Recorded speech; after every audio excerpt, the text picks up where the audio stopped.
Assalamualaikum warahmatullahi wabarakatuh. Halo guys, ketemu lagi di channel Obat Gaptek. Kali ini untuk sebuah Redmi Pad SE. Ini adalah sebuah tablet yang lega, mewah, lumayan cepat, merdu juga, tapi murah.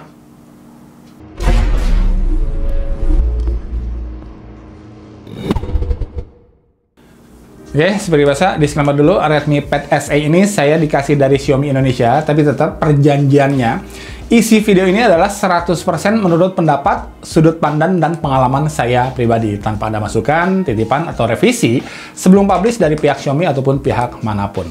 Oke?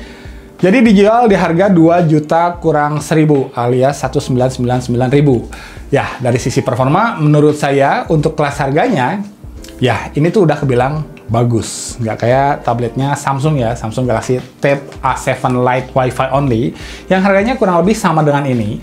Redmi Pad SE ini jauh lebih proper performa dan storage-nya. Ya, kalau di Samsung tuh, di UI-nya aja kita harus belajar sabar ya.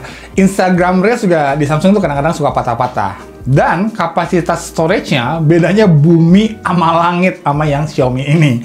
Walaupun tipe storage-nya tuh masih eMMC ya, belum yang UFS yang lebih cepat. So, jadi di sektor performa, pengalaman saya sih, ya tablet ini tuh udah bisa ngejalanin fungsi-fungsi harian tanpa masalah yang berarti. Walaupun RAM-nya cuma 4 GB. Ya, ternyata aman-aman aja. Jelas belum ideal buat gaming berat ya, tapi kalau cuma dipakai main Mobile Legends doang sih, masih lancar di settingan grafik medium di sini. Kualitas layarnya, kembali, saya bisa bilang ini bagus, IPS 11 inch, resolusinya mantap di 1200 x 1920 pixel. Refresh rate-nya juga udah 90 Hz. Dan yang terpenting, responsivitasnya udah on point. Hanya catatannya, ini tuh belum ideal buat dipakai di bawah terik sinar matahari. Karena brightness-nya tuh hanya di 400 nits aja maksimal. Kualitas speakernya di sini luar biasa bagus, karena Redmi Pad SE ini udah punya 4 speaker, men. Keras dan merdu banget suaranya. Jadi buat streaming dan nonton-nontonan, ini tablet nomor 1 lah di kelasnya. What is happening to me? She's entangled our light-based powers, so we switch places whenever we use them. What is happening to me? She's entangled our light-based powers, so we switch places whenever we use them. Bonusnya, build quality-nya asli. Sama sekali nggak kayak tablet murah. Karena ini bodinya tuh tipis banget, di 7,4 mm aja. Full metal body, jadi solid dan kokoh banget. Dan bezel sekeliling layarnya, ini tuh udah bilang tipis untuk ukuran tablet. Baterainya juga di sini besar banget, di 8000 mAh. Kalau dipakai normal tanpa gaming, pengalaman saya sih bisa nyala sampai 2 hari, ya lebih dikit lah. Hanya teknologi chargingnya aja yang masih standar, di 10 watt aja. Jadi ngecas tablet ini, enaknya malam-malam pas kita lagi tidur. Jangan ditungguin. Oke? Catatan dari saya yang perlu kalian pertimbangkan sebelum membeli tablet ini. Yang pertama, Redmi Pad SE ini tuh cuma Wi-Fi only. Nggak bisa dimasukin kartu SIM. Oke?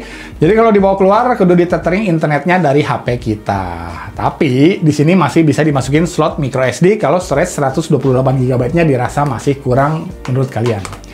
Oke, lanjut. Catatan yang kedua, sebenarnya buat stalking sosmed gebetan kalian tuh, tablet ini cocok ya, gambarnya jadi besar-besar, jadi kelihatan lebih jelas gitu. Tapi, pas mau ngetik komentar,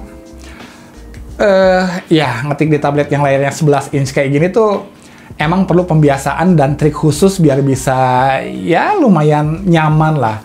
Kalau saya sih triknya bisa install aplikasi SwiftKey, terus on-screen keyboardnya tuh bisa di-split kayak gini, dan setelah pembiasaan sehari 2 hari, ya nyaman-nyaman banget sih memang enggak sih, tapi lumayan lah. Ya walau menurut saya sih tetap, kalau kamu tuh bakalan sering banget ngetik di layar tablet, kayak install aplikasi chatting di tablet kamu misalnya, ya pilih tablet yang ukurannya 8 inch aja lah. Rekomendasi saya adalah Realme Pad Mini yang udah saya bahas dulu ya. Terus catatan berikutnya, ya masalah klasik tablet sih, itu jarang ada yang dikasih fingerprint scanner buat unlock layarnya. Cuma ngandelin face unlock aja, yang performanya ya hit and miss. Jadi asli, walau kelihatannya ini sepele ya, tapi lumayan bikin ribet di proses unlocking layarnya. Kalau sensor-sensor yang belum lengkap di tablet saya masih bisa maklum lah, apalagi di tablet harga segini. Sektor kamera dan perekaman videonya juga jelas bukan jadi prioritas sebuah tablet, tapi yang penting ada aja satu kamera belakang 8 megapiksel dan satu kamera depan 5 megapiksel doang.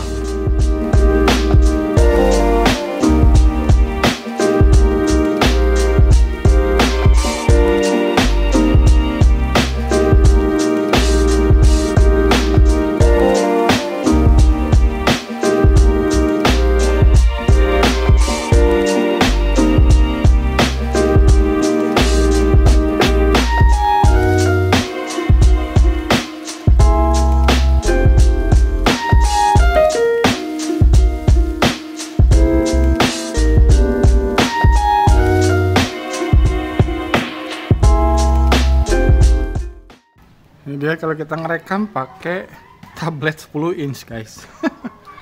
Ya agak aneh ngerekamnya. Tabletnya gede banget di bawah-bawah dan hasilnya juga ya yang penting bisa ngerekam video lah ya. Kesimpulan dari Redmi Pad SE menurut channel YouTube Obat Gaptek, ya kalau kamu perlu tablet murah buat streaming YouTube dan Netflix misalnya, Redmi Pad SE ini adalah yang paling saya rekomendasikan di kelasnya. Jelas, layarnya tuh luas, 11 inch soalnya. Speakernya juga punya 4, bagus, merdu, dan keras suaranya. Desainnya tipis dan portable, ya nikmat lah pokoknya buat ngelahap konten-konten multimedia. Sesekali dipakai main Mobile Legends aman karena performanya proper banget untuk kelas harganya. Tapi ya kalau kamu beli tablet tuh buat usaha, buat dagang misalnya, ada akun WhatsApp-nya ya atau akun chatting lainnya. Jadi sering balas-balasan chatting sama calon pelanggan, ini misalnya ya. Ya, sebenarnya jujur layar 11 inch kayak gini tuh menurut saya kurang ideal buat dipakai ngetik terlalu sering. Walaupun bisa diakalin sih, tapi tetap saya lebih rekomendasiin tablet yang ukurannya 8-9 inch aja, kayak si Realme Pad Mini yang udah pernah saya bahas dulu. Ya udah gitu aja, thanks for watching, mudah-mudahan videonya bermanfaat. Niko Isat, assalamualaikum warahmatullahi wabarakatuh.